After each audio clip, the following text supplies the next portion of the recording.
Greetings and welcome to COMETSA Television Network, the video streaming platform of COMETSA GOC International. This is a very interesting series we are holding today with my colleagues from the COMETSA Digital Online Mastery Streaming or Digital Online Streaming Mastery Show. We are holding a discussion around a very common topic, facilitation. Let me welcome you. This is the mind, the journey, the destiny. We welcome you guys. We apply our mind to the journey that takes us to our destiny. You know, I'm in a rush to welcome the listeners and forgot our famous slogan. We use the principle called the idea. We inform and entertain, develop and educate, empower and support, associate and network. My name is SuMC. I'm anchoring the show and I'm joined by my fellow co-hosts, anchors George Mutenda Zamera, Divesh Motilal, Magolove Franz Ramutla, Sylvia Mulibadi, Mamorare. We hope to be joined by other colleagues. Let me give them the chance to say hi, greet you, and give you their own expectations of this topic. Facilitation skills. I'm going to start with George. George, if you can start by welcoming the guests, introduce yourself, and tell us what are your perspectives when it comes to facilitation skills. Over to you. Thank you, Sam. I hope you guys can hear me. My name is George Mutenda Zamera, as Sam has said. I'm the founder and CEO of Vula Unlock Consulting, an executive and leadership coaching business. I am a professional speaker. I'm an author. I've published a book on goals and goal setting in line with my passion of coaching. I'm a lawyer by training. And right now I focus my attention on getting people to be the best version of themselves through coaching, training, and facilitation. And so today's topic is really, really very special for me. Why? Because as a facilitator, you're always learning and you're helping people to better themselves. And so to get into a discussion with it, also will help me pick up knowledge from my colleagues, their own experiences in facilitation, and how I can pick that up and use them as my own. I'm on Facebook, LinkedIn, and Instagram. Welcome, and we hope we have an exciting time today. Thank you very much. Welcome, George. Coach George. Speaker George, motivational speaker George, facilitator George, welcome. There you go. Divesh, over to you. Thank you very much, Sam, and good evening to my colleagues on the call, and a very good evening to our listeners and our viewers out there.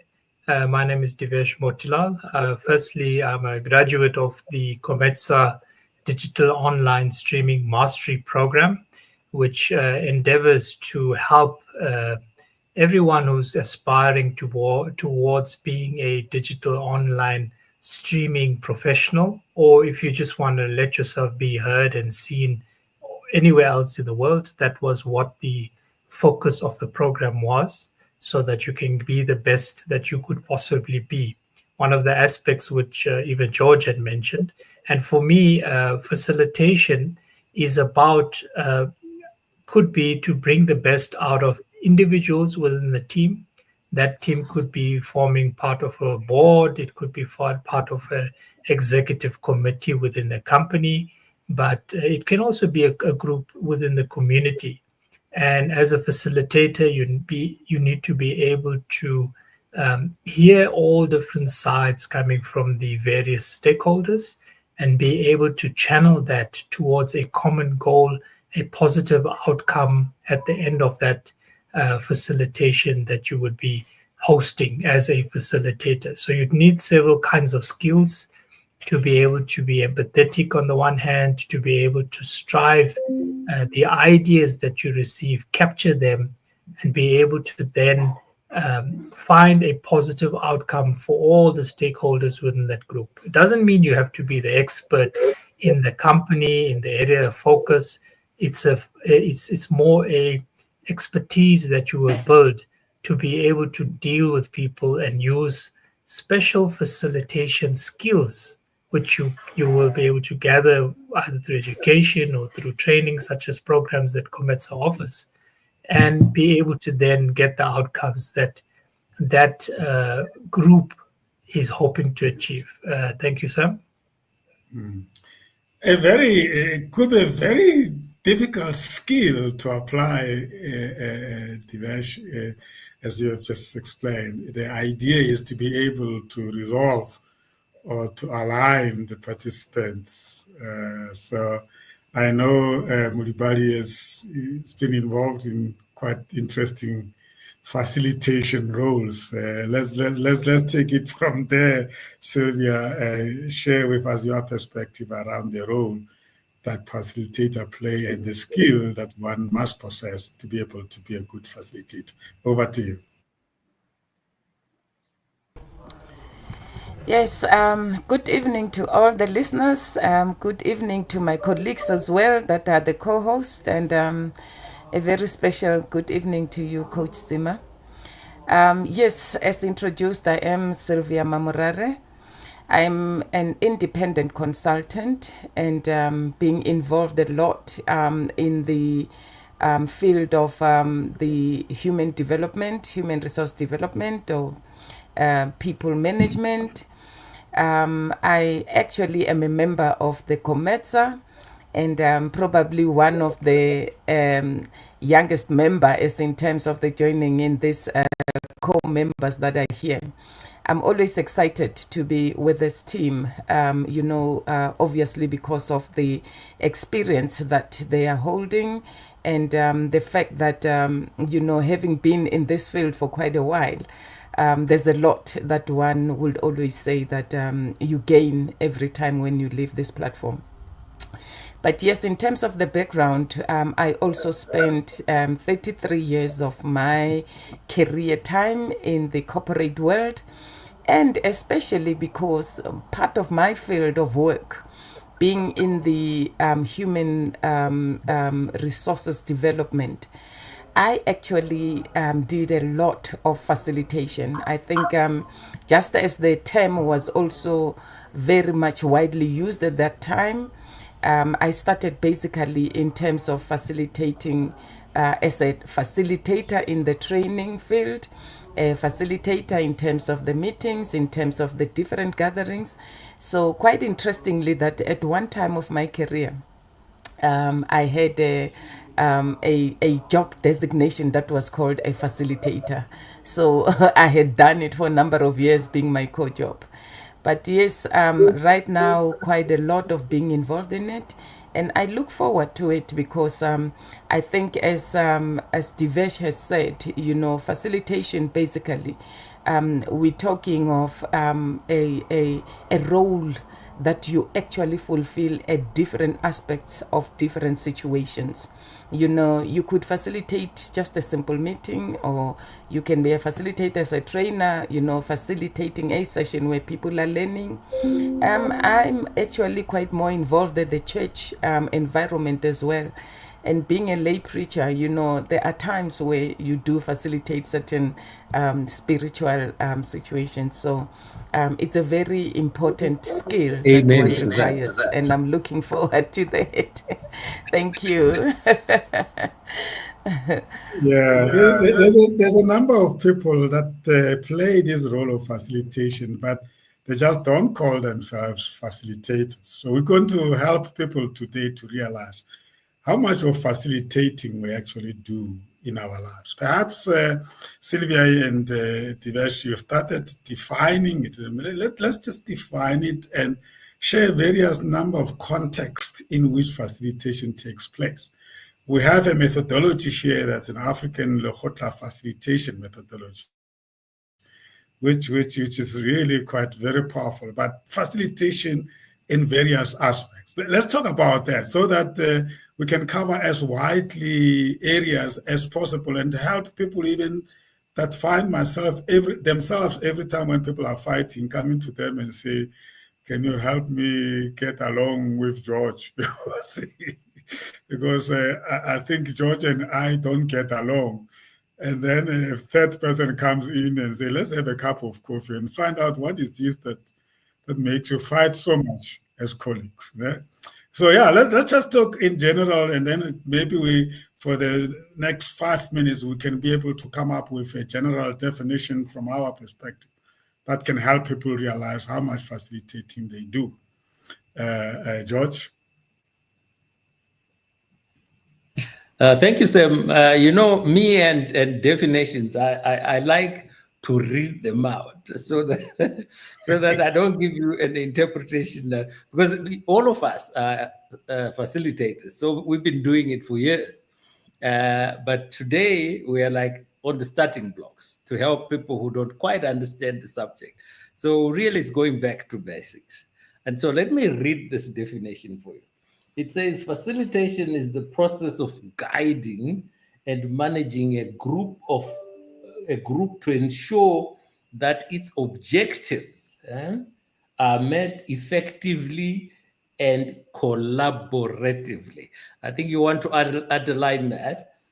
The facilitator's role is to create an environment where all participants can contribute to this discussion, make decisions, and achieve shared goals.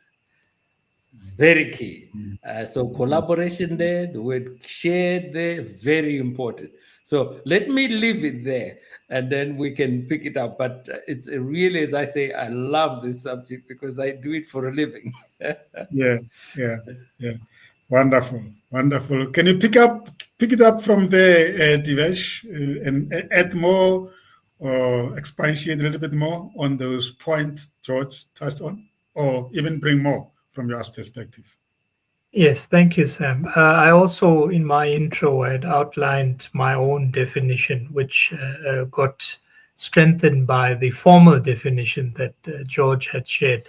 But from my side as well, what I would like to add is this day and age, we often have meetings, and Sylvia had mentioned that even meetings can involve a facilitation function where you would have a group of people having a meeting discussing a certain aspect, and the role of the facilitator would be to hear the sides, be able to translate or to be able to convey the different sentiments from each of the sides, so that at the end of the meeting some outcome is reached, there's some common goal which is also attained.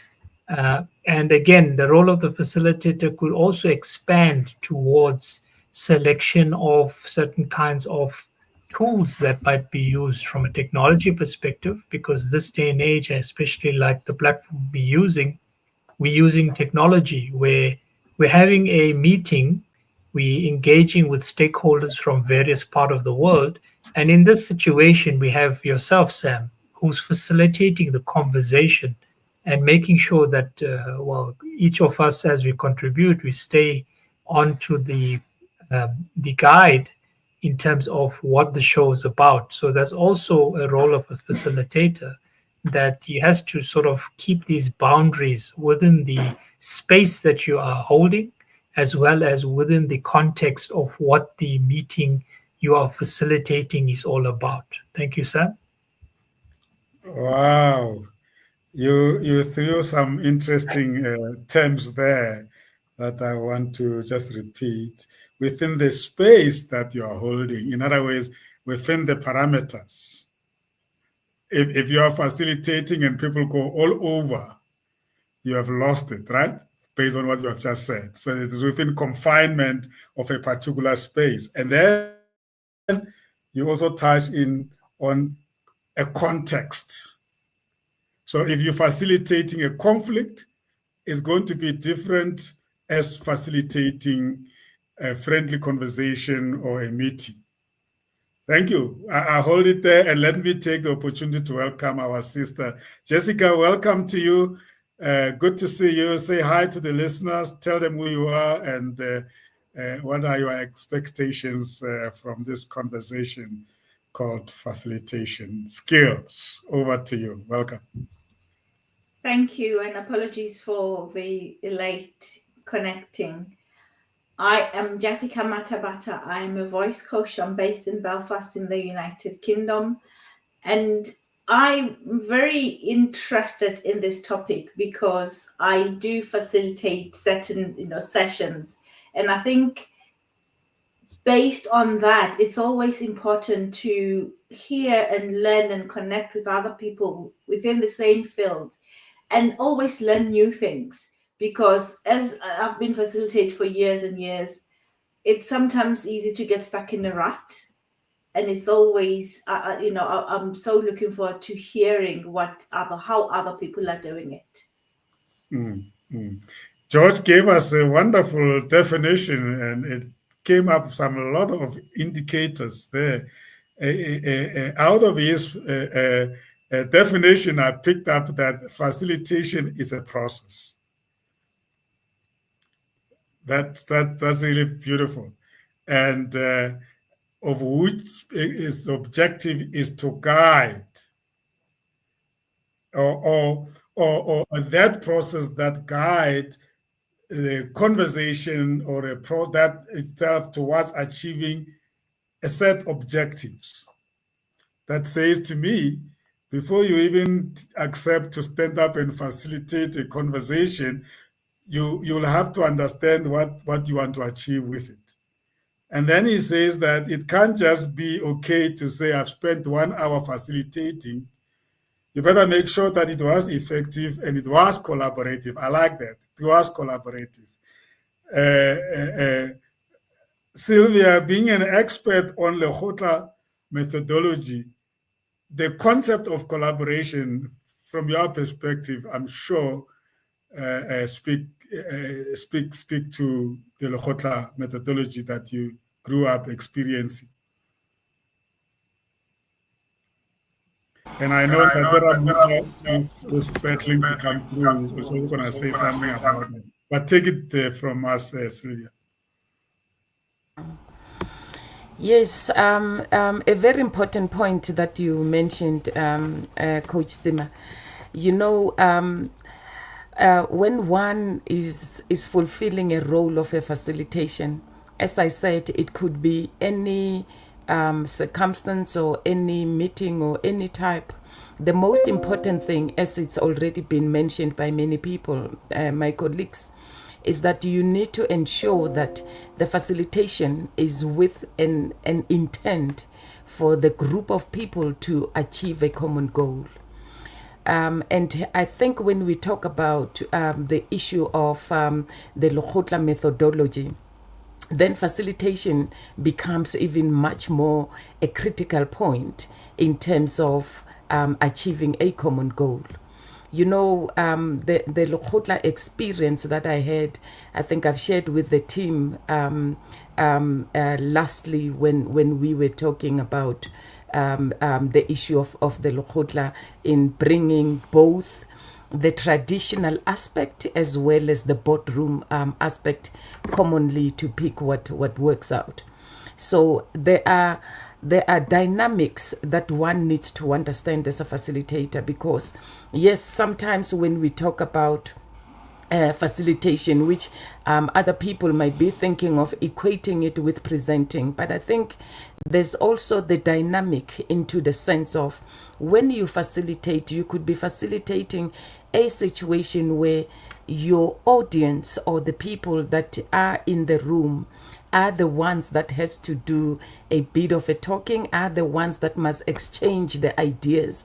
And your duty is to ensure that each and every one of the persons involved, first they have a clear opportunity, and they are also being listened to, and that they are able to also state a point or an opinion that they hold based on what is discussed on the table. And while at the same time, you also have to make sure as a facilitator that you yourself hears and listens, and you can basically see and know, and hear at what point is the individual having raised their point, or basically could be taking a very long route towards having to raise their actual point. Even at that point, as a facilitator, you have a very important role to fulfill, because that individual is also a part of a bigger team, which all of them need to have that opportunity to can raise their points. So your facilitation skill comes into having to be able to also listen with an understanding when individuals are raising their points, because you have that role to ensure that when a person then take a center stage of speaking, then it's their opportunity to state what they need to state, and they need to state it in a particular manner that will also allow time and comprehension, and as well as the articulative way in which they are doing it. So in a LEGOTLA environment, facilitation becomes even much more an important role, because you could be playing, or you could be fulfilling the role that a chief or the leader of the LEGOTLA, and in this case I want to take it back to the traditional aspect where a LEGOTLA is called and the chief has a pitso, or a LEGOTLA is called for the villagers. In that case, we then will be seeing a person who in some cases people will be calling them a chairperson. But when you are facilitating, I think it's just more than just chairing, because as a chairperson, you follow the agenda, then you know in terms of how to go. But in a case of a LEGOTLA, you need to understand that everything and anything is thrown onto the basket at a certain time when an individual gets an opportunity to do so. So it's your responsibility as a facilitator to have to be able to ascertain in terms of what is it that is being brought onto the table.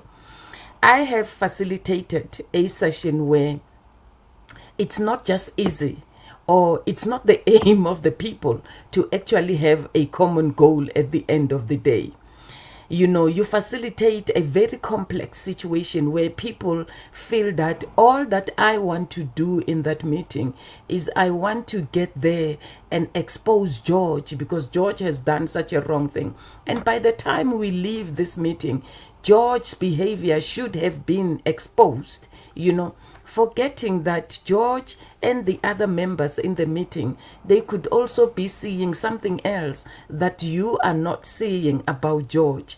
And even at that stage, your facilitation skills come onto the table, because you've got to facilitate in such a way that the speakers are able to understand that George also has an opportunity to actually be listened to, and George has an opportunity to actually express himself, and that whatever that you have articulated about George is your own opinion. So in your facilitation, you've got those dynamics that are coming in that you have to do. And I think, let me leave it there. I will share at the later stage on how dynamic it becomes when you have to facilitate a meeting or a session where people are not intending to have a common goal. So your role and your challenge becomes into wanting to drive them during the facilitation process to see and to achieve a common goal. Thank you. Beautifully said. Wow. I hear you saying that facilitation can be a qualification or a title that you carry, and that's why you have certain people carrying that title. They are called facilitators, and the assumption is that they know what they're doing. And we have those that find themselves playing their role for whatever reasons, and they could be doing it so well, but they may not be calling themselves facilitators, but they are doing the facilitation. So I think let's talk about that, the difference between someone who's carrying a qualification of a facilitator or related qualifications that are built on the skill of facilitation, and someone whose job always make him to find himself or herself in a role of facilitating. I think that's where we are going to expand the group of people that do this thing called facilitation. Let's talk about that and bring practical examples. Divesh?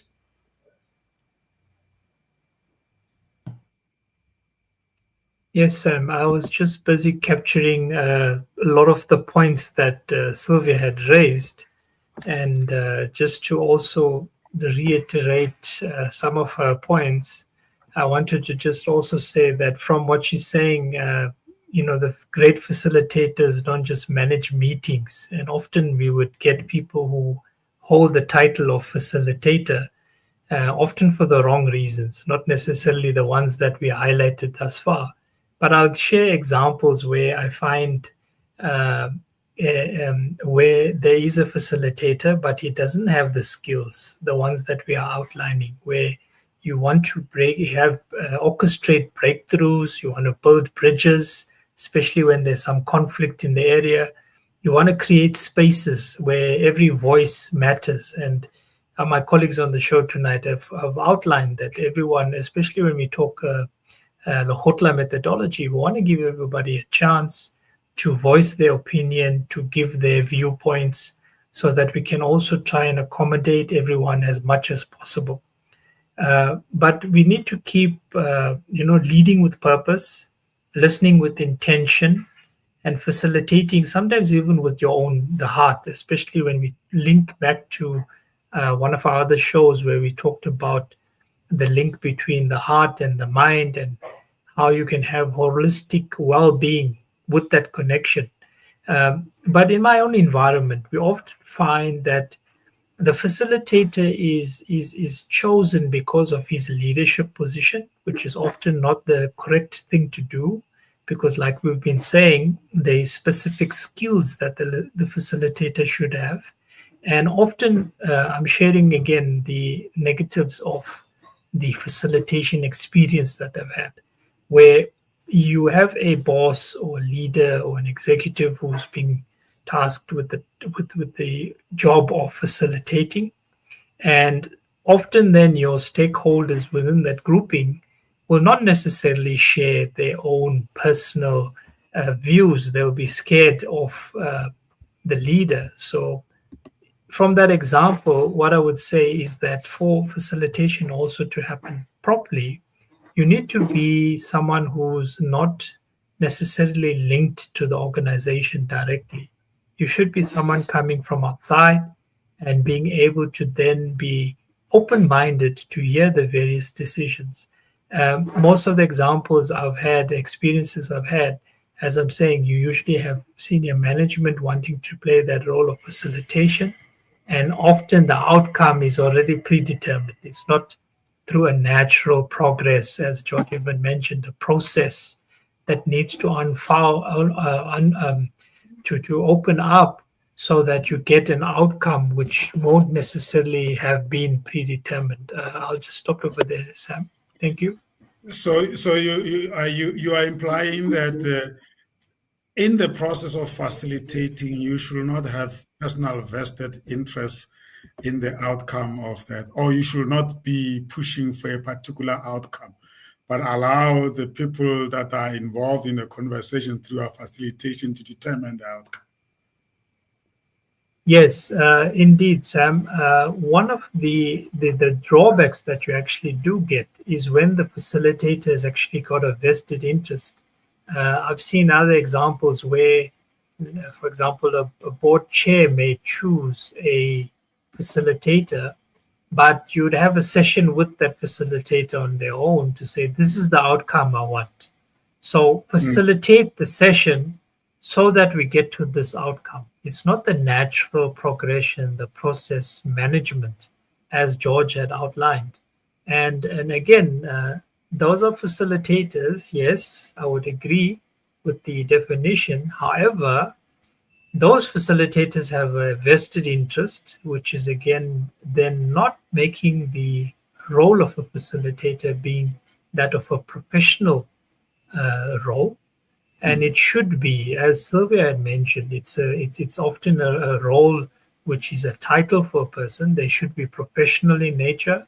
They should have an element of training and a skill set which goes with what a professional facilitator should be. Sam? So, Jessica, I hear Divesh actually implying that the role of facilitation can actually be abused if one is not ethical and not disciplined. Oh yeah. It could be. You could use it to manipulate the outcome. Oh, absolutely. I totally agree with that. I think not having vested interest is absolutely key when, as a facilitator, when you're facilitating a subject. Also, I also think the other thing is, as a facilitator, you need to be that person who have that level of curiosity and be asking questions to have a better understanding on what is being discussed on the subject matter, but you don't have to be an expert in that. For example, if maybe you're facilitating a meeting of a group of finance people, you don't have to be an expert in finance, but you need to have an idea, and that will allow you to listen, to understand, and also to have that level of being curious about what is going on and what is the outcome that is desired here. And so be more objective and not having that outside vested interest. I think that is really key in terms of being a really good, efficient facilitator, because you need that level of skill to be able to get, what I'm going to say is, to be able to suss out all the information from everybody, get everybody to say what they need to say in a way that is less judgmental. And it helps to get a common goal and an objective that will be of value for everybody else. How will you recommend people manage the temptation of wanting to become a player, especially if the discussion is about something that you love so much?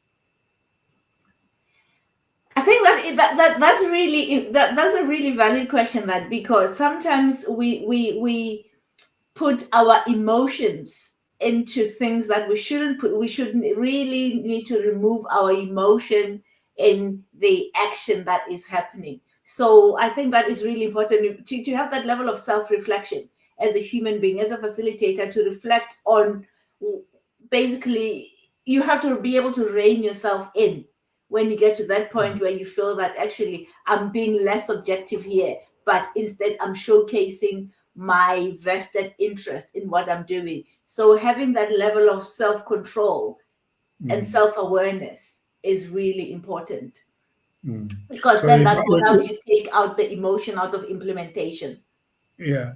So something was mentioned there that some chairpersons could actually brief the facilitators, not to give them context or background, but to actually to influence them, to influence the outcome. And George, that seems to be touching very much on the issue of ethics and values.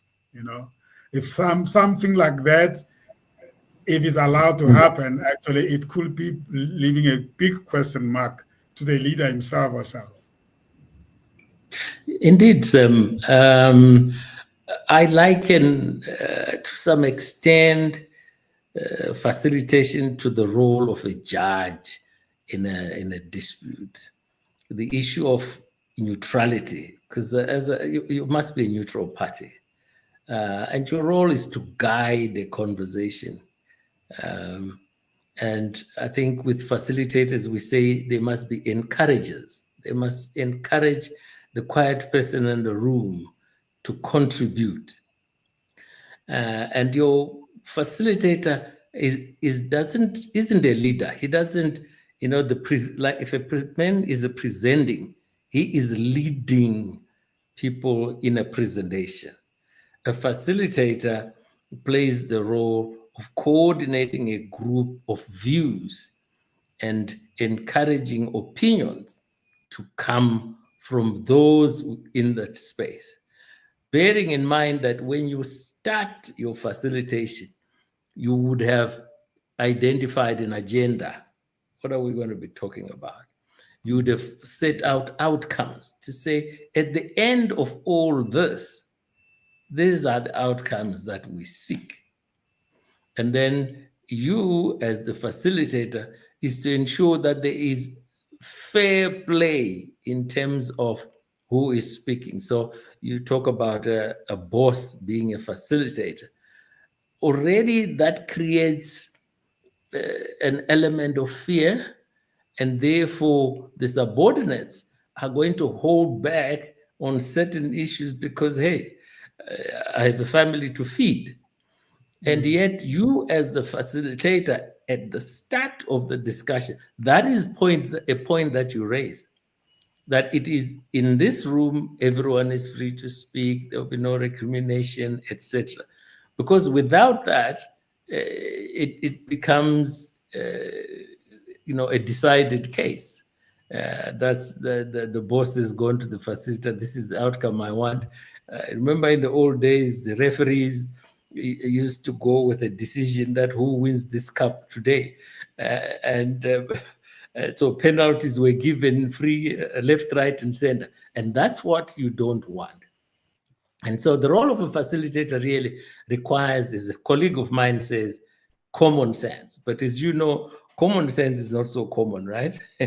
But it requires common sense. It requires your ability to be able to look around the room, to notice that this one wants to say something, give them room, and ensure that they express themselves fully. And you can even go back and say, are you sure? And ensure that those voices that don't want to stop talking, in every group, there will be one or two people whose mouth can't close. And your job as a facilitator is to say, hang on, we've heard you, and that. So let me stop there. But it is a very sensitive role, I must say, the role of a facilitator. And you need, I like to use the word maturity, because your emotions don't come in. It's ensuring that other people are heard and their views are noted. I see Sam has gone facilitating somewhere. I believe the next meeting. I'm here, George. I don't know what I don't know what happened, to be honest. My network is up and running, but I saw everybody disappearing. Oh, all right. Okay. I just wanted to add to the point that George was raising. I mean, if we talk about ethical practice, I believe as well, and I'm sure we all agree that it's definitely one of the characteristics of a really good facilitator. And within the ethical practice, they bring, you got to maintain confidentiality, you got to respect boundaries. That forms part of, showing the professionalism. You got to act with integrity as well. And often you would find that the term facilitator gets abused. And, within that abuse, they've got the title, they get the job even, and they don't necessarily facilitate for the best interest for the organization or for the group of people. As we'd mentioned, they often manipulate the process so that they can get a specific outcome, which then through the process of facilitation, they can legitimize it to say, no, it was discussed at the breakaway session and this was the outcome. So thereby, having a preconceived outcome, but now you legitimize it and then it gets power in being able to move forward. But one of the other things I would also say is a key competency, if we're talking about ethics being one of the competency areas of a good facilitator, a professional facilitator. We did mention that it's a process. So of course, they should have process management skills. So we're talking about time management, being able to read group dynamics, skilled at structuring discussions, because communication excellence is definitely another competency that a good facilitator would have. So again, within communication, and it's one of the areas which Jessica even was touching on. I know the many years of experience and expertise that she has. She did touch on the aspects of communication, using your voice. So that's a key competency of a good facilitator, being able to have excellence within the space of being able to communicate. And one important thing which I'm obsessed with almost is that of emotional intelligence, being self-aware, having empathy for participants, ability to read the room, the energy within the room, and of course within that empathy skill, the empathy emotional intelligence competency, you got to be able to, of course, manage conflict when it arises and have patience and composure when the need also arises. I just wanted to add that, as well as the potential areas of competency that a good facilitator would have, Sam. That's a very important point you are mentioning there, that it's important to be aware of the competencies that one must possess to be able to be a very good facilitator, especially if you want it to be a professional work or it becomes an area that you specialize in. I've listed quite a number of them. I want us to revisit them at the end of this session. And let me also invite the viewers to drop us points in the chat box, because we certainly must be having other people out there that maybe this is their profession or something that they do every day. And I would like to bring Sylvia here and ask her to talk to the topic of process versus content when you are facilitating. We did agree that it is a process, and Divesh, you mentioned that one must have the process management expertise. But how does the content affect that process of facilitating? Is every content able to be handled in a particular process, or is the content key? In this case, let's give an example. Maybe facilitating a meeting to come to decision making or to resolve a conflict. How much must one invest their time in actually understanding the content vis-a-vis the process? As Jessica argued that you did not know the subject, just have the process. But is it always the case?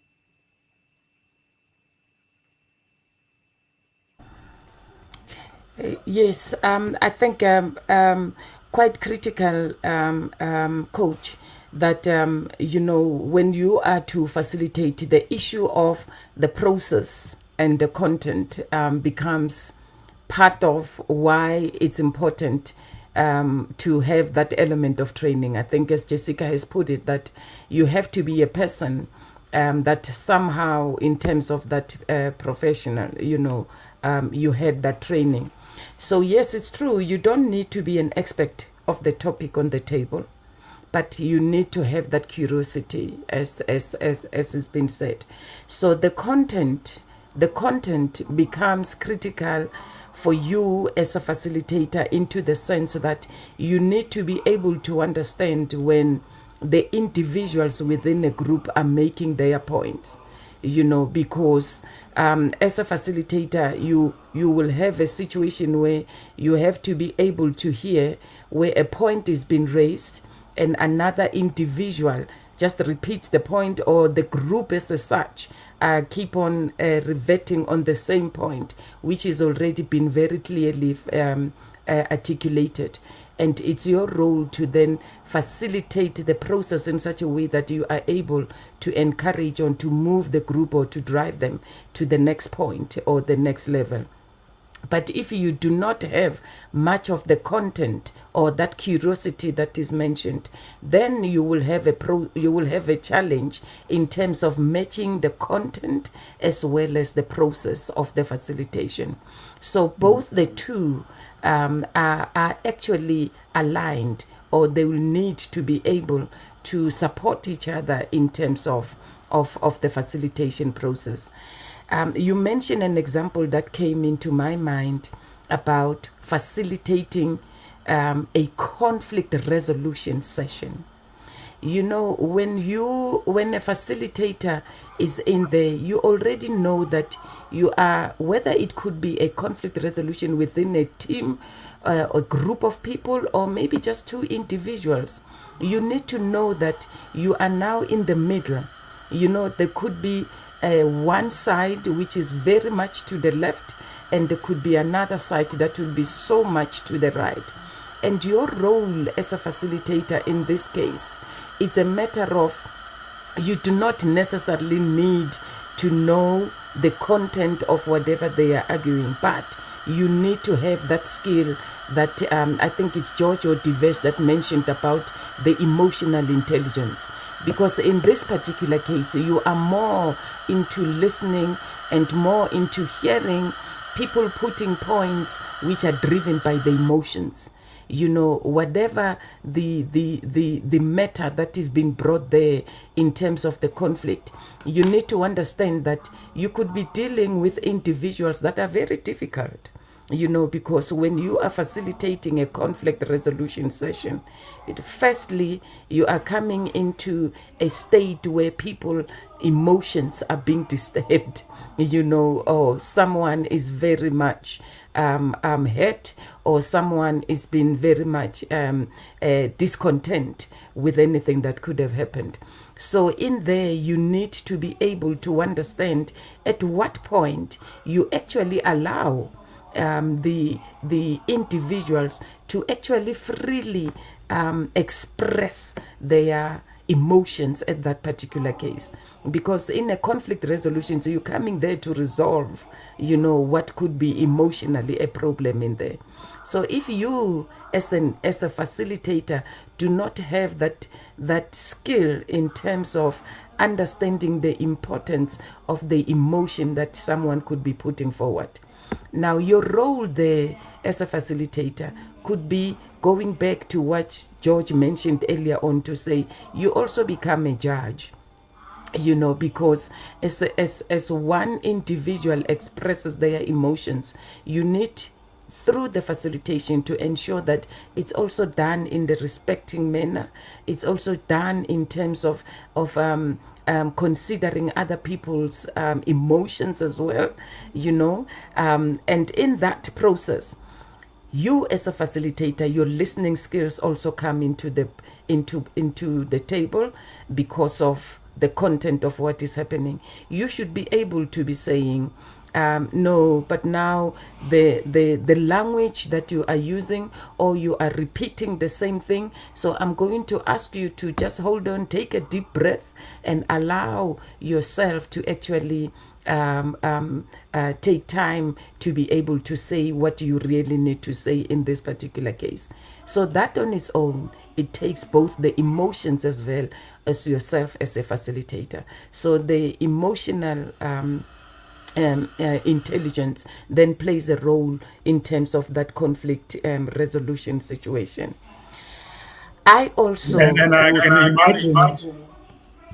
Yes.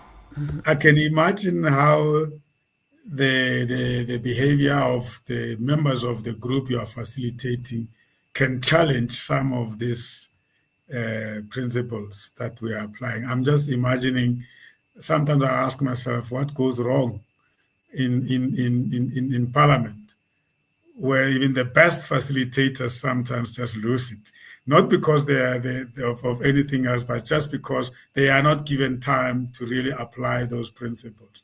And I can imagine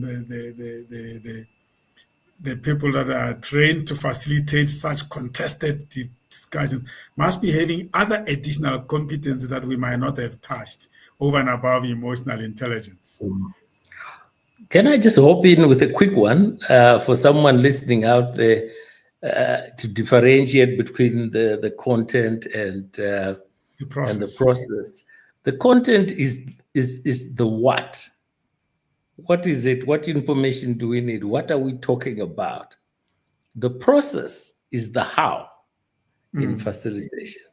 So once you get that, you don't have to know 100% of the what, but you got to be very good at the how to ensure that the people get to an outcome that they want. But you don't have authority. But you don't have the authority when people ignore your how, when you apply the how. Well, as a facilitator, when you say you don't have the authority, what do you mean, sir? Maybe I misunderstood. Yeah, I mean, if people choose to ignore your savviness in terms of facilitation, what do you do? Well, maybe that point I raised, that when you start off the facilitation, make sure the rules are very clear. So the competency there is to set up the rules. Yes. Creating parking lots. I'm going to create parking lots, folks, for some things that will come that might actually derail us from the objective, but we will speak to them at the end. And Mr. Jones, can you pick it up at the end and remind us to get back to this issue? Yeah. Creating all those things right at the start, ensuring that when the facilitator says, quiet, please, everyone is quiet. Because if you don't do that, then you have these very strong characters in a meeting wanting to keep going and overriding everyone else. So making sure that the rules are clear at the start, and it's very important. I think it's one of the biggest attributes of good facilitators. Yeah, setting the rules. Actually, Jessica, I'm being silly there. I'm playing the devil's advocate to say, when you have ticked all the boxes, and I thought maybe that will come out from George's response. When you have ticked all the boxes, what is left is experience and wisdom. In other words, I'm saying that we mustn't, there's no bulletproof to say you have ticked all the boxes in terms of competence, everything. At the end of the day, I think having experienced the dynamics of all this, George and Jessica, I'm saying you cannot throw away the experience and the wisdom, because sometimes given the opportunity to facilitate, to gain that, is something that some people are not given. So I don't know from your perspective, Jessica, last week we spoke about, as a voice coach, there must be times where all the best tools that you have don't work. And then what helps you? Exactly. I like what George had mentioned there about when you set the boundaries first, when you have like the house rules, when we put those out at the beginning, people know what they're playing with. You help manage expectations. You help manage where the discussions are going to go. I mean, I remember we were co-facilitating a session of a political group. And it was a political group that I did not understand, I did not support. They were completely new. And what really, I think, at the beginning, when we set out what the objectives were and how we're going to run the whole session, and that really helped, because that managed expectation and also that managed egos. Because at the beginning, it was like, who are you? You don't even know our manifesto. You don't even know where we're going. You don't even support us. You're not even part of. So that, I think that, being very clear at the beginning helps a lot.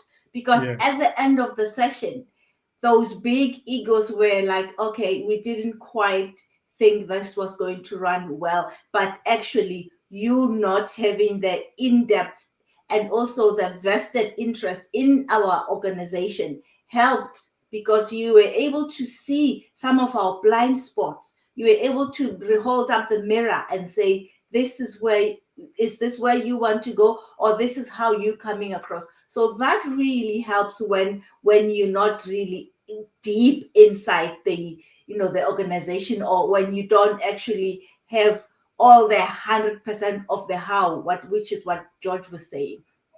Yeah. Having just So the step context. one of the process is setting the rules upfront. Absolutely. I think that is really key. Yeah, I think that's a big takeaway. That's a big takeaway. Thank you so much for emphasizing on that. And then you mentioned egos, managing the being. I mean, that's where emotional intelligence come in. If people are playing the ego game, you need to be able to see through them and manage that up front. Otherwise, then you lose control of the process. I want us to stick to this process because you have all agreed now that it's not about the content, it's about the process. Can we unpack the process then? Because it looks like that is what we need to focus on. You need not know the subject matter. You need not invest too much time in trying to understand all these topics, but you need to master the process. And then we say step one, as you start, set the rules. What are the other aspects of the process, George? And then Mutla, you can come in there because you've been struggling to come into the studio because of connectivity, but I hope you are following. I think for me, if there's something that we can really take away from this, having agreed that the process is the most important thing, what are the elements other than the setting the rules and setting the agenda? What are the other elements of the process that we think facilitators must master?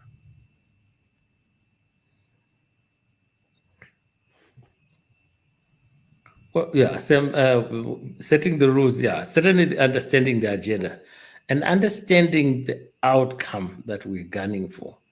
I've found in many meetings that I've attended, I've facilitated, when the outcome is not crystal clear, it allows people to wonder.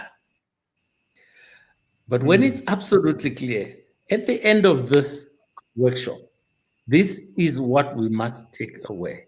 When that is absolutely clear, it's easier for you as a facilitator to say, hang on, I think we are sidetracking there. We won't get to that outcome if we are going to wander in that direction. So that clarity of outcome allows you to keep bringing people back. And because in a conversation, you are going to get sidetracked by many issues, emotions, and some people. I had a workshop where we had one guy who had such a wonderful sense of humor. He would throw in this, and everyone is cracking, which is great. It lightens up the mood. But if you're not careful, you're all laughing and not focusing on actually why you're there. And so having a clear outcome is one of the things that I always insist on. Beautiful, beautiful. Divesh?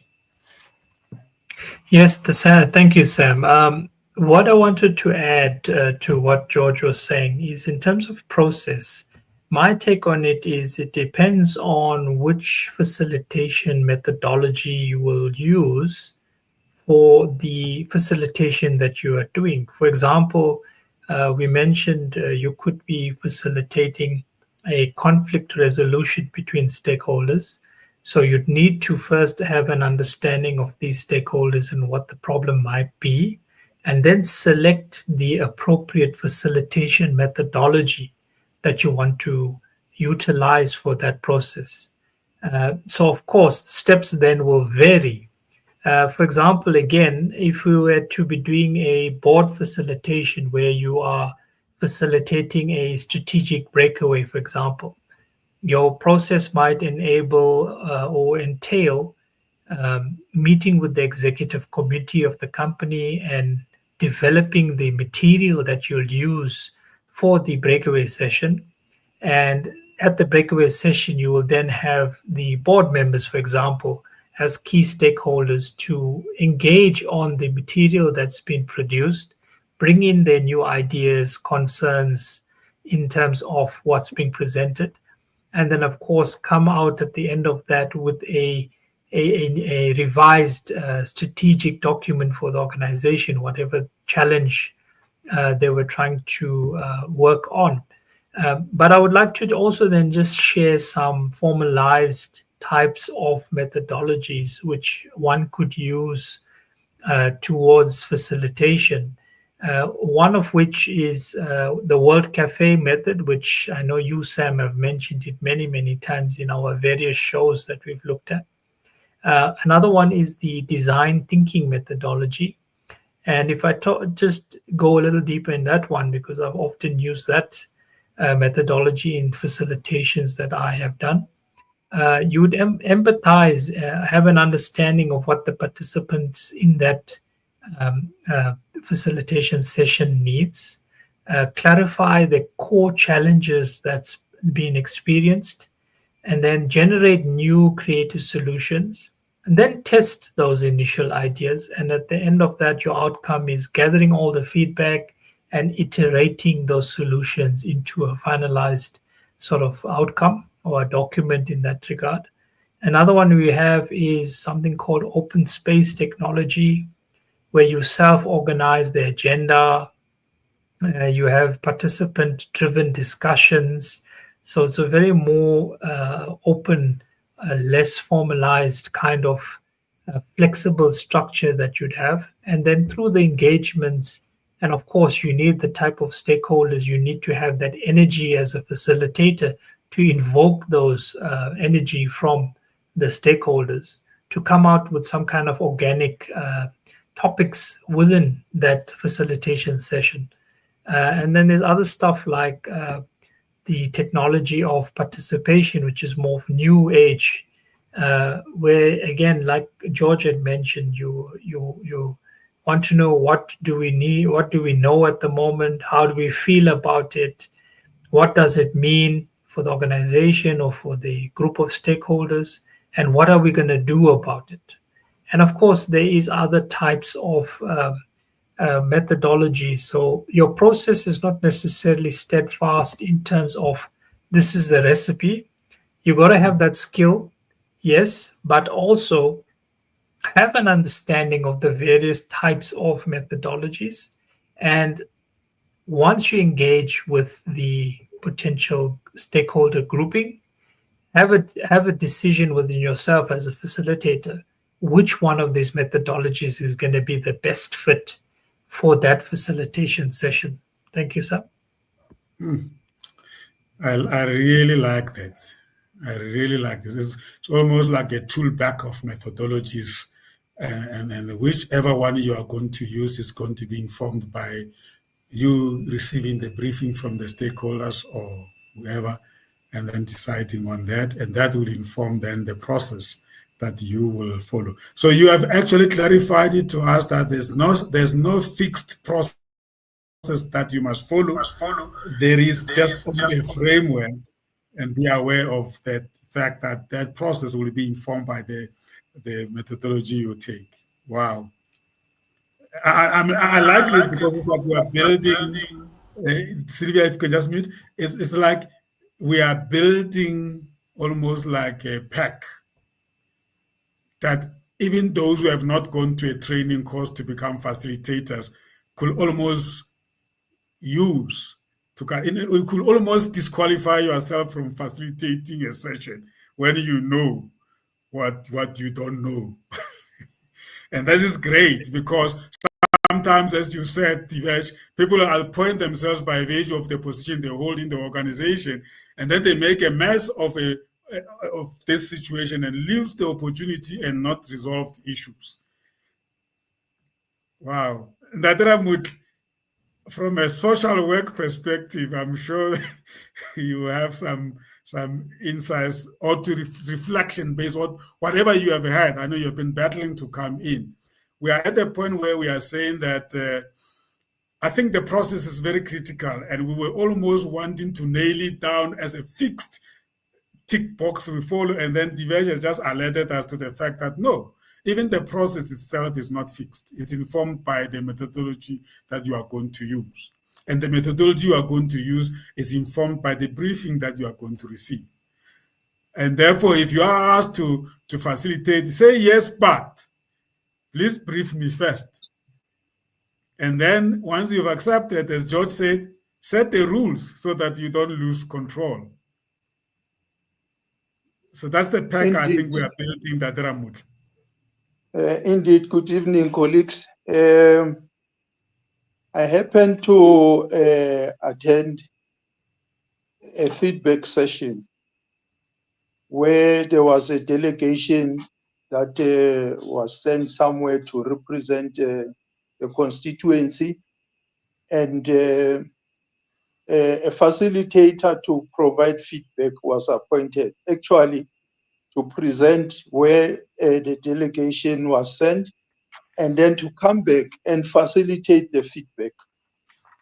So indeed, when he came back, he had to develop a guideline. So the process included presentation and facilitation, because then he had to first present the feedback, and then from there engaged in a participatory process, which then he had to divide people into groups based on thematic issues that they were to input into.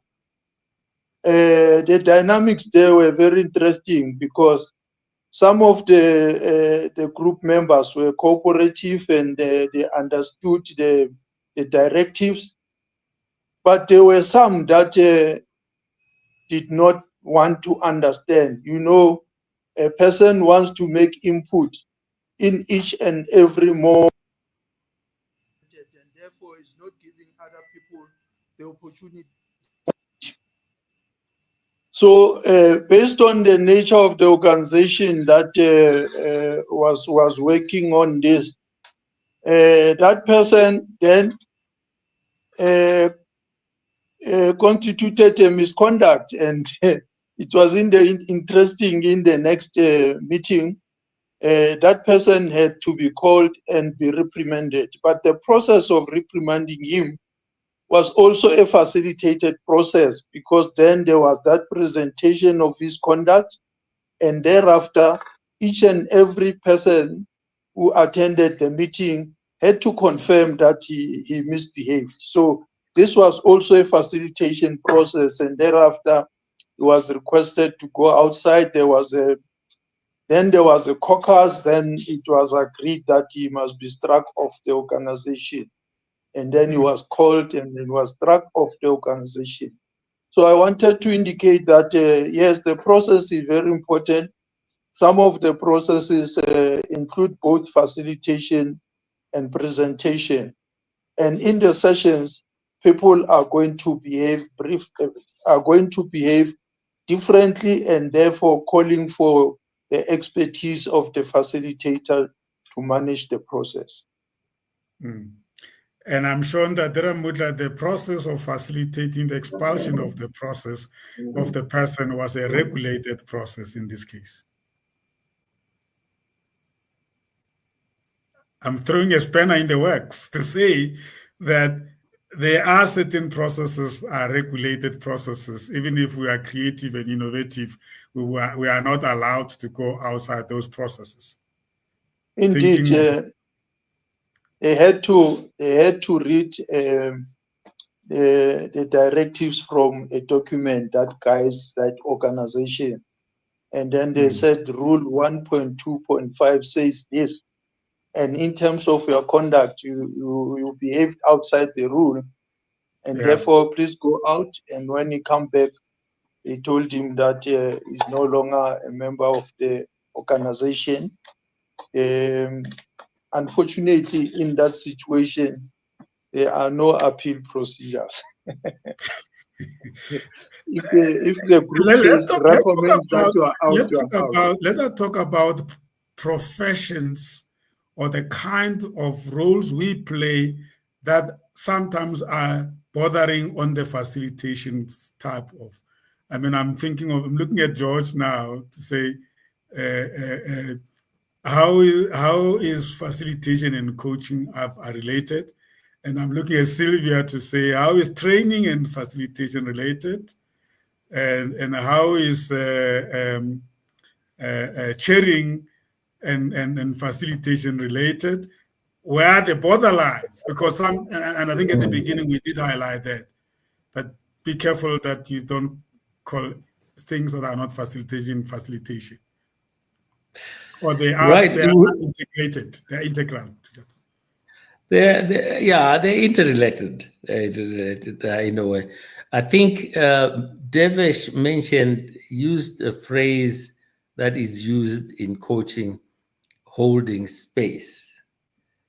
In coaching, your role as a coach is to hold space for your client to explore and be curious and come up with solutions to whatever is ailing them. So in a facilitation, your role is really to hold space. You are not a leader. You are holding space for a group of people and guiding them towards an outcome. So very similar to coaching, where it's not your views, your opinions that matter, but it is the views and opinions of the people who you are guiding.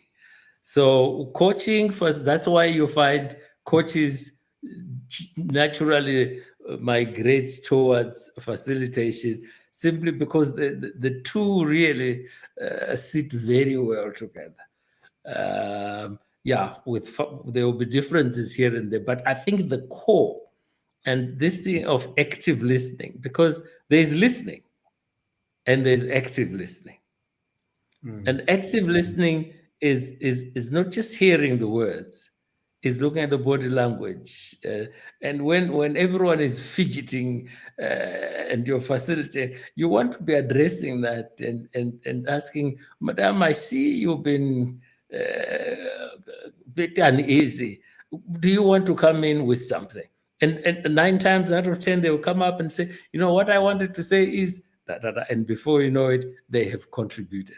So being alert and understanding that is the same as in coaching. Wow. Sylvia, you were wanting to share with us some insights from what you've done recently. What kind of preparations did you undertake to make sure that you are ready for the facilitation of that conflict situation? Yes, and maybe just before I go there, I just want to add on the points that Divesh mentioned about the methodology that you choose in terms of going into a facilitation process. And I think what is important as well, and as the point of looking at the methodology, what I needed to just raise the Divesh is, you know, that one could also use a combination of methodologies, you know, because as you move into the facilitation, the dynamics that actually arose into the meeting are the one that then allows you to say, in order to be able to move forward, I need to bring another method, you know, which now ends up being that particular combination that you might need. And I think specifically I wanted to add at the time that, you know, I have sat in a situation, I wasn't a facilitator, but I sat in a session where it was a salary negotiation session. And I looked at the facilitator in terms of how do you then go about having these two, you know, because we're not in conflict.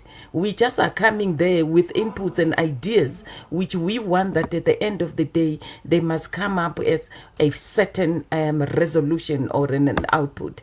And in such a situation, I looked, and for sure, the facilitator there at that particular time, being a facilitator myself, it was a pleasure watching the style and how they project and how they bring together the discussions in order that at the end of the day, you know, both the parties have presented and they are moving towards a decision of what the solution is going to be. Not an easy one. And that's where, again, Divesh, I wanted to say, that's where I realized an importance of bringing together a combination of different methodologies in terms of running such a situation. And I think the same applies to what we said earlier on about the latest where you are facilitating an online session. Again, there it's about the people or the individuals and the topic that they are having, and it's about the technology itself. We made an interesting joke earlier on, Coach, when you disappeared, and while we're now saying, here's the facilitator is now gone, what now happens to the group of the people? And again, there, the expertise and the skill is then required, because it could happen that it's not the facilitator that get lost, but you could be losing important of the individuals at the time, and because of the technology, and you need to be able to now say, what skill or what other method do I bring in terms of not losing what is on the table at that particular time. But Coach, let me also talk a bit about, as we were saying, the difference. How do you line up in terms of facilitating a training session? The facilitation of a training session, I think for me, is one of the very easily structured facilitation. Because when you move into a training space, there are already set objectives, or what we say, competences, that the individuals must acquire by the time that the training session is concluded. So as a facilitator, the planning that was mentioned earlier on by George, and also how you will then define and decide and put the rules up front and all that, in a training situation, you basically already upfront to also indicate what are the competences that your audience need to achieve, or what they will then achieve by the time that they leave the training session. So the style of the facilitation there is basically directed by those particular competences, and it's your role as a facilitator to then ensure that, number one, the time becomes much more critical. If the course is a day and you've got those competencies that are lined out, you need to ensure that you assign in the planning the time that it will take for a certain session, which by the time that session completes, people would have acquired that particular competency and the skill that you are putting. And it also goes again with the diversity in terms of the individual skills, the audience that you are having. Some people will catch a concept very easily, and some people, it will take them a time to actually catch the concept. And at that stage, they are in one room, and you don't want to leave any of your audience having to leave the room not having acquired the competency that has been done. So you will also need to make sure that your expertise in terms of having to bring anyone onto the table at a certain given time is also achieved at that particular time. So the training, the facilitation of a training situation needs a whole lot in terms of, that's where now your content also becomes much more critical, because you now have to be an expert of that particular topic that you are facilitating for the training session, because you've got to be able to drive the people towards being able to grasp the skill or the competency that you are bringing into the session. So the dynamics again becomes much more critical. And as was mentioned earlier on, to be saying that you might need more than one of the methodology at a certain point in time when the dynamics of the learning presents itself on something that you didn't expect. I've been in a training situation where I have to facilitate a training event, and only to find that the people that came onto the training in the first place, they didn't want to be there. They were forced by their managers. When you first want to open up, there's a stage where we talked about the stages of facilitation. You mentioned that it's, as you always say, the forming, the storming, the norming, as well as the performing stage. You walk into a facilitation room where, as I say, people then come in there into a training.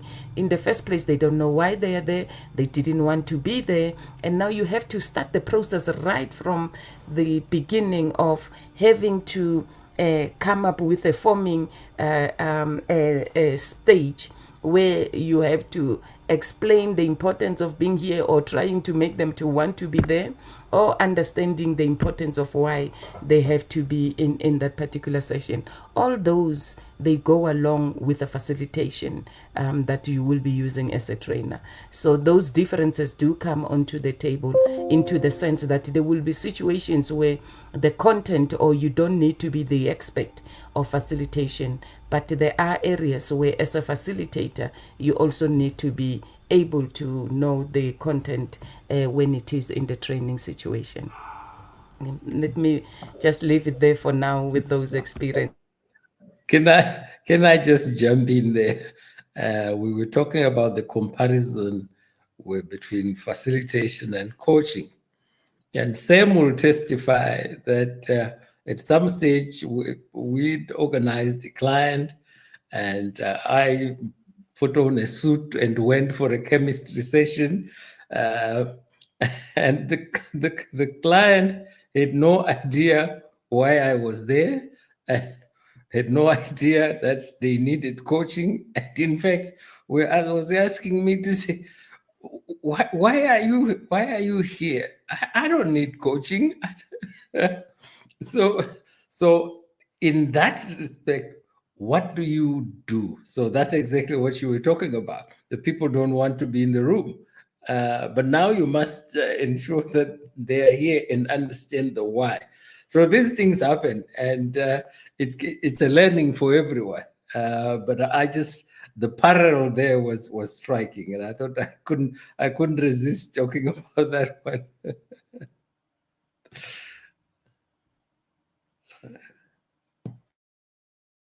Yeah, you muted, Sam. Thanks, George. Thanks, Divesh. Thank you, George, for raising that point, because it's a very crucial point.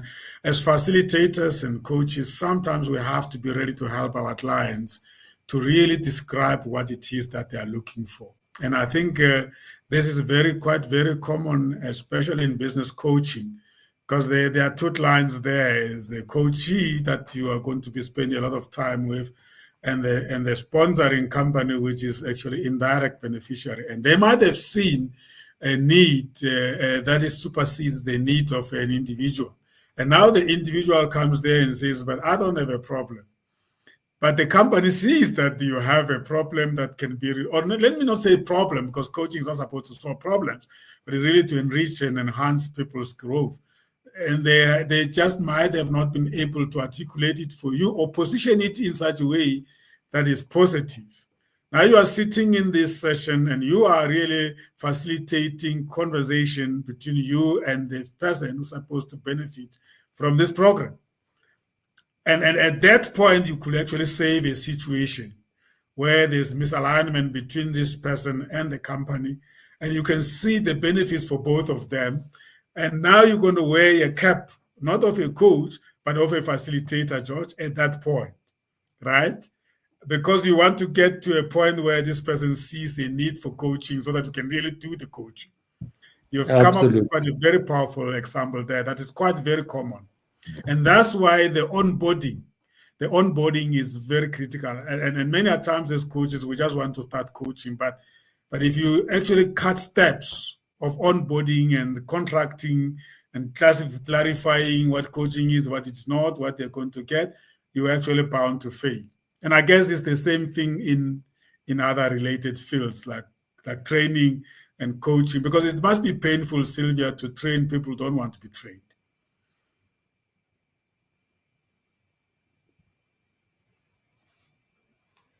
Great. So, yeah, I'm looking at time. I think we've exhausted quite a number of points we wanted to exhaust. And perhaps we I mean, in the interest of those who are listening, and maybe we need to sum up this conversation and really identify the take homes, because for me, I came into this session with clear in my mind, knowing very well that I know people that whose profession is facilitation and they know what they do. But I know people that their job requires them to have facilitation skills and they do their job, but they don't really overemphasize the importance of this competency called facilitation. And therefore, as a result, they are not intentional in applying it and they lose opportunity of actually showcasing to people how powerful it is to be intentional and conscious about applying the skills of facilitation. So if we can package it in that way, I think we will have developed interest in many other people who might not have thought that their job is facilitation, even though it's just a role. So let's reflect and wrap up, and at the same time check out in the form of takeaways, aha moments,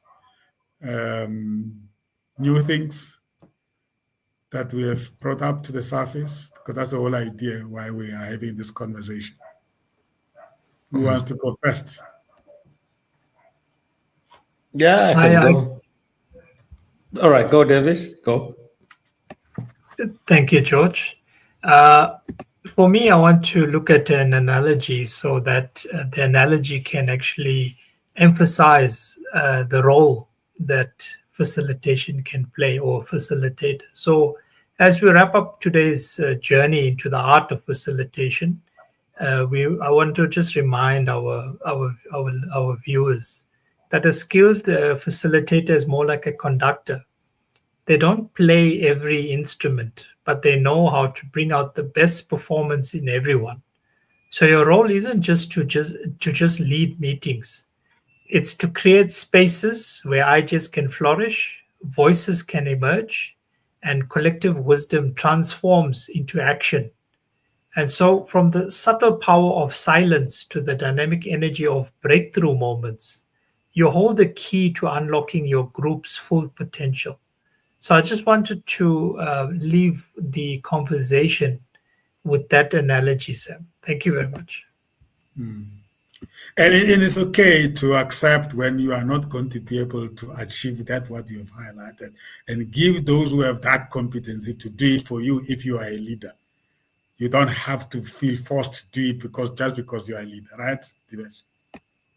Yes, indeed, Sam. I mean, self-leadership for me is being able to also identify your weaknesses, the strengths in others.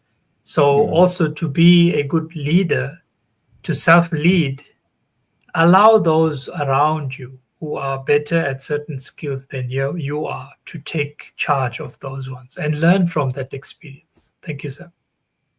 Great. Thank you so much, Divesh, for those closing remarks. George? Yeah, for me, I would say two words, really: agility and wisdom. The agility in the sense of being able to listen actively, look around you, and gauge the temperature in a room, be able to see and guide the discussion in such a way that you are there, but you're not there. If you know what I mean. The people can talk freely, etc., without them feeling your presence as I am the leader. That agility it comes, I think, with time. Some people have it as a natural gift, the ability to get people to talk and be at their best. And then wisdom is understanding when you need to intervene, when things are flowing, but you need to bring certain conversations to an end. You need to remind people the reason why we are here. To look at the fellow who is the quiet one in the corner, and you want to bring them out. And so it's really the agility and the wisdom. And as you've rightly said, Devesh and Sylvia, you can't stick to one methodology, just like we do in coaching. There are many methodologies. There's grow, there's whatever, but you want to be able to pick the best that is relevant at that given time. What will bring the best out for those people? I will pick this one. And most people, at the end of the day, people must leave the room with thank you. You know that you managed to get us to talk and to negotiate, to talk to each other. As opposed, you leave the room as Superman. You mustn't be the center of attention. The people must be the center of attention. Yeah, I think that's. I like that, George. It's a reminder. Don't be the center of attraction. Let the people be the center of attraction. I like that. Thank you. Thank you so much. It's an art, and it's not easy, especially when you are vested, because vested interest in the discussions. But remembering that, I think that's really taken. Thank you so much, Jessica. Actually, you've just said was something that I was just about to say. To say, as a coach, you need to have that level of awareness that you are there to hold space for other people. And so the light is not on yourself, but you are there to shine the light on the people that are there, so that you can bring out the best out of them, and to get that desired goal that you have. And also have that self-awareness of knowing when the task is for you, or when to engage the facilitating skills, or whether to know that, right, this one is not going to need facilitation, but it's going to need coaching, or whichever one it is, and knowing which model to use and when not to use, and when you're going to have to put together models and in that whole process. So that level of self-awareness is really important. And what you said there, that the light is not on you, the light should be on other people. You're there to bring out the best in other people. Thank you. Before I start going into another coughing bout. Thank you so much for those closing remarks, Jessica. Beautiful indeed. Seeing that Dara Mutla is back, I thought you left us, and that Dara Mutla. Do you want to check out for us? Yes, my take home is my agreement that the nature of the facilitation methodology is informed by the context. So as we were sharing here, I was reflecting back to our social work facilitation processes, and it comes to my mind that it doesn't necessarily confirm that the people we are appointing as facilitators have got the required skills and competencies, because as we go into our groups, we appoint the facilitators right away. So we don't have the luxury of having competent facilitators. However, because of the nature of the mandate, for example, we go there, we unpack the policies, and then we've got different policies for children, for women, for people with disabilities. You find that our groups are divided in terms of each sector. And therefore, we just appoint the facilitator there, but we will be able to come out with the outcome, because the outcome is to agree on resolutions and recommendation on policy changes, which we document, and it forms part of the program of action for the coming year. Thanks. Wow, you just reminded us the kind of role you played in your last professional position, that with policy formulation. Yes, how do you arrive at the recommendation of policies, and how do you convince the majority that this was a consultative and facilitated process, not your own choice? So yeah, like that's the context that you are sharing with us, that is always very informing how you go about it. Sylvia? Yes, thank you. I think for me, the most aha and the take home is just the knowledge to the fact that facilitation, it's not something that anybody or anyone just does. You need to have an element of training, you need to have certain skills, and you need to be competent into the process of facilitation. I think it's very much easy to can just take it as you can walk into a session or a meeting, and someone amongst the group can just be chosen and to say, let's choose who's the facilitator for the day today. It doesn't work like that, because it requires a skill. It requires planning. It's not just an action that you just pick up, up in the air and quite quickly. And I think it's important, as we said, that you need to be having that element of training, because for me, the importance of saying that it's not just about understanding the individual dynamics, but you also need to get the best out of the group interaction. So all those are a combination of the importance of the fact that facilitation is actually group-centered. Once you get into there, you need to be able to know, as we have always been emphasizing throughout, that there's an objective that has to be met. There's a common goal that has to be achieved at the end of the day. So yeah, it's an area that needs to be respected and not taken lightly and just assumed it's just something that you can just grab and just do at the spot of an eye. Thank you.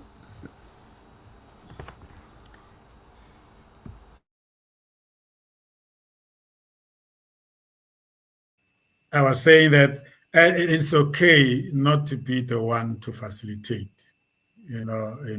Get the best of the best, because the objective is to achieve the results that you wanted to achieve. I think that's my takeaway from the session. I think if we can really respect that, I think we'll achieve a lot, in resolving conflict. But for me, I was wondering, how do I sum up so much that we have raised today? And I'm sure if you probably replay this conversation, you will realize that there's a lot that we generated that actually can guide the way forward.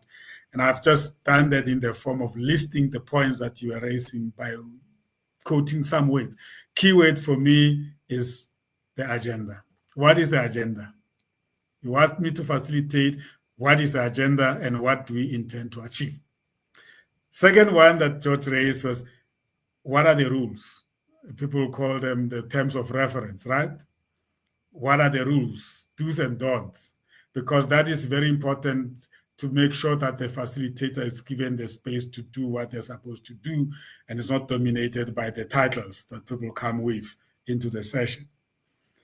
I mean, this thing of the bosses becoming facilitators, self-appointing, sometimes even not thinking about it, is something that we need to be conscious of. If you stick too much to your position title, you might lose the opportunity of achieving the outcomes. So that's also one thing that I'm taking away. The word competency, I think, came out quite a lot. There are certain competencies we must make sure that we have if we really want to play a meaningful role as facilitators. It's a development, an ongoing development that we need to embrace. And you can never have enough competencies, but you can only get better as long as you become aware of the competence you need to achieve. There needs to be a direction up front. We need to know what we want to accomplish or the objectives that we want to accomplish. And that informs then the process that you are going to follow. I picked that up as well. And then what I like most is they saying that the process is not really fixed. Just a framework, and then Divesh comes with the addition to that to say sometimes it depends on the methodologies, facilitation methodologies you are going to follow. And he shared with us some of the best methodologies you can think of in the world. I love the World Cafe. I like Nancy Klein's Time to Think. I like the normal traditional brainstorming methodology, and of course our famous LEGOTLA. So sometimes if you don't know where to start, just think about what methodology I'm going to use before I go to a session tomorrow. Maybe refer, and then you'll be amazed how that could be helpful in terms of you coming up. Because sometimes you have no choice, you are the chosen one. And what do you do if there's only one day between you and the facilitation? Maybe referring to those methodologies, and they're all available on Google, and many books are written about it. The other thing I like about this is there are ethics and values and principles, things that you should not do. You can't be the center. It's not about you. It's about the everybody else. George spoke about be aware when somebody is sitting in a corner and is not coming out. That's your job, is to bring that person out and make sure that they are participating. You can't just sit throughout the whole day. Somebody is sitting there and not talking, and you are okay with it, and you are a facilitator. You are failing yourself and you are failing everybody. And I think that's why LEGOTLA is very good at, where you use the Indugood and to make people talk, even if they don't want to. After talking, they realize that actually they had a good value and input to make. Confidentiality was mentioned once, and I think this is very critical, especially when you bring things like coaching, where we're saying that what get discussed there, it cannot be used to go and continue conversation somewhere else. Otherwise, people will never call you again to come and facilitate their sessions. You disqualify yourself by actually taking things out and share them in environments which are not really, we are not supposed to do that. You really literally disqualify yourself. He's very good, but hey, we can't trust him. The whole world will be knowing what we're discussing. So that's very, very important. The intent is also very, very important. You need to be intentional about why you do what you do, you say what you say. What do you want to achieve by actually saying what you have said as a facilitator?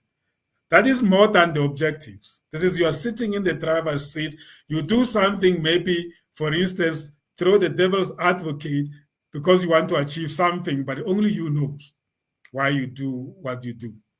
So objectivity and neutrality was mentioned as well. And then, of course, George mentioned effectiveness when he was giving us the definition. If you spend the whole day facilitating and he hasn't been effective, you have not been a good facilitator. And then you brought in communication. I think we have got Jessica here. She can vouch to that sometimes the skill to communicate your messages can be very helpful. You're a very good communicator, and people can even tend to think that you're a good facilitator. So the two go together. Emotional intelligence, I think George Divesh mentioned that. I mean, this cuts across so many of our conversations we've had. This is really the in thing. We can have the whole day discussions around the role of emotional intelligence in a facilitation process.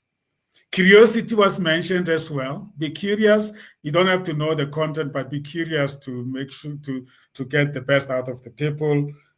We spoke about process versus content. Listening skills was mentioned by George, and even he spoke about there is listening and there is active listening.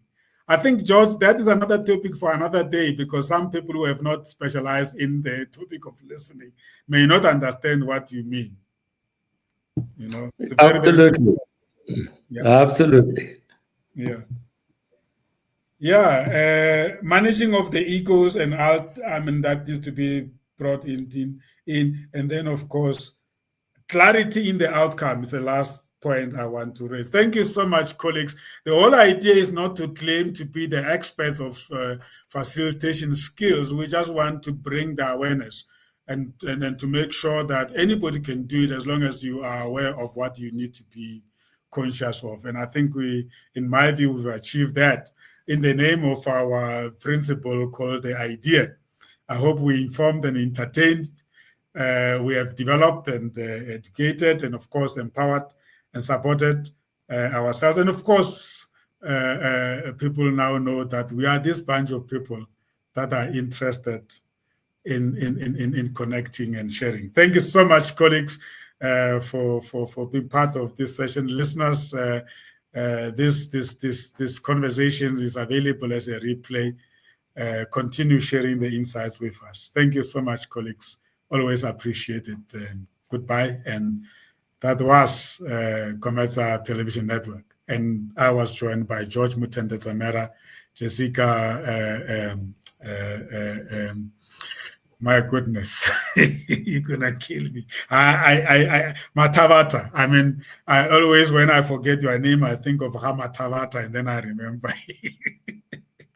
And then Divesh Motilal and Sylvia Mamorare. I'm Sam Tima. Goodbye, colleagues. You can stay in the studio while we say goodbye to our viewers.